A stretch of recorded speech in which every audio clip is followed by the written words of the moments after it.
Hi, I'm back with some guidelines on how to play correctly the part that Tracy Chapman plays on Give Me One Reason.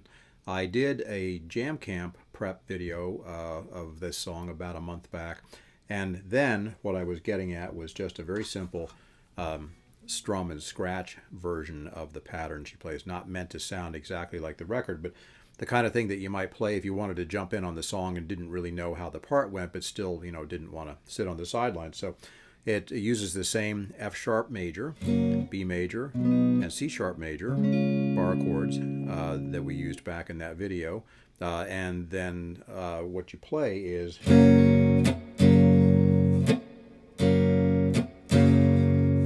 So it captures the essence of the groove, and then it also allows you to lay those scratches in on beats 2 and 4, which is where the drummer would hit the snare drum, and it sounds cool to be able to kind of suggest what the drummer would be playing if there were a drummer, because sometimes there isn't.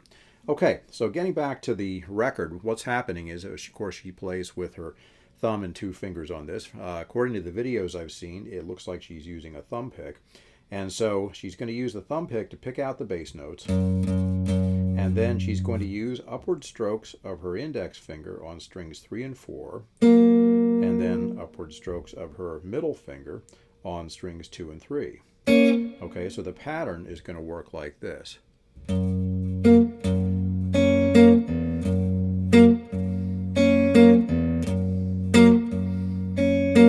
Okay, so you can hear the bass notes filling in between. You can hear the 2 different chord pairs.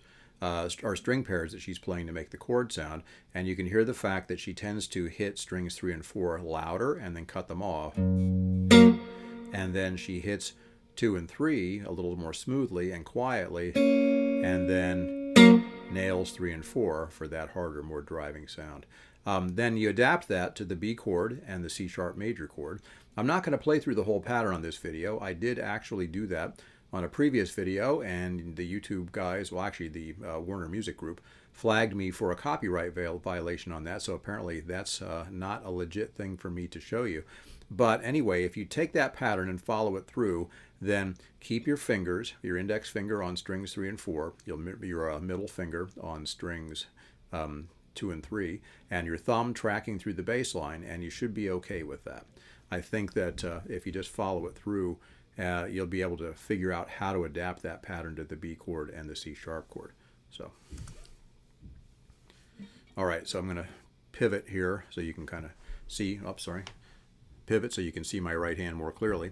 All right, so it's going to be the thumb on the bass strings, my index finger here on strings 3 and 4, my middle finger on strings 2 and 3.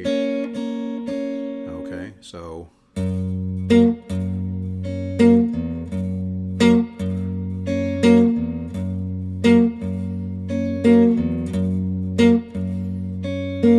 that's pretty much how you want to do it. So try to get those dynamics in that balance. The shorter chords, the longer chords, the bass notes solidly behind the chords but not overbearing, and you should be in good shape. So have fun with that. Good luck.